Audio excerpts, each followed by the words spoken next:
I count to three. And 1, 2, 3, and strike.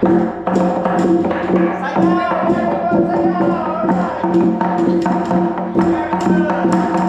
Dance, dance, dance.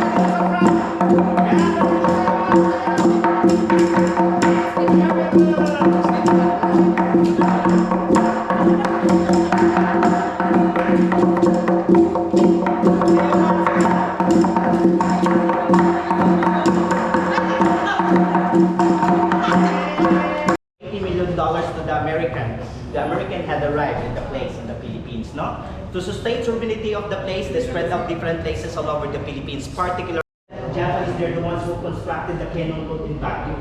No, natapos na yung kontrata, when the American invited them, they started to migrate here in the southern Philippines, particularly Davao. So American and Japanese, before the war, meron na silang collaboration.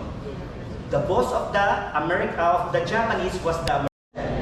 We don't have governor here. We only have here is the mayor, because through the Act Commonwealth number 51, it stated in the Article 1 Commonwealth number 51 that Davao became an independent city. So that means beer lang ang fruit, pero yung abaca ay hindi. But the strands of abaca much better than the strands of banana.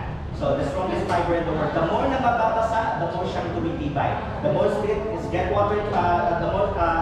wet to the soil water, the more it becomes stronger. No? Kaya ginamit siya. So two-person crosscut. Before the chainsaw made, they use this manual saw. No? So dito nakuha yung lyrics na ako sa iyo, ikaw ay kayo akin sa iyo, Plata. and also the ceramic plates, Alcazar, and also the Abaca. So this also represent Chinese inhabitants, Filipino Chinese inhabitants here in Davao. In 2003, it was also signed by Mayor Duterte na magkaroon na kami ng Chinese community. It's a 43.34 hectares Chinese community. Said to be the largest Chinatown in the Chinatown. Okay? About 70% Filipino Chinese and Chinese migrants. But hindi lang.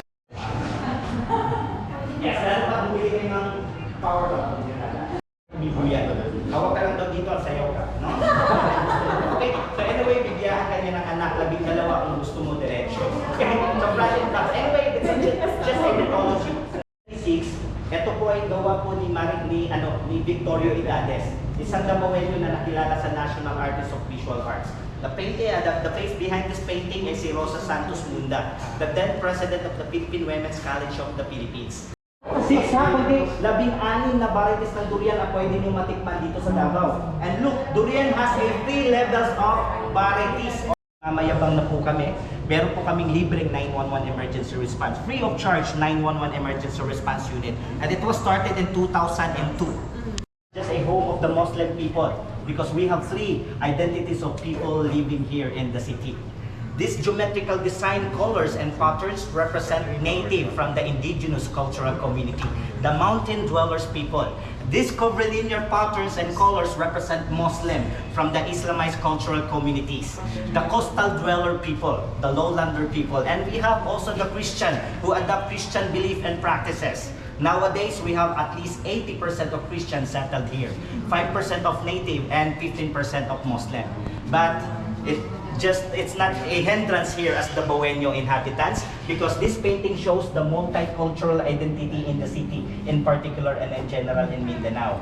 So whatever religion, practices, culture, and what we call this dialect you have, here as the Davaoenyo, we still united as one. Then we live peace in harmony. So this painting shows the unity in diversity of Davao City. So ang relasyon ng mga Davaoenyo ay mahalin tulad mo sa isang bahay. Diverse is our beauty.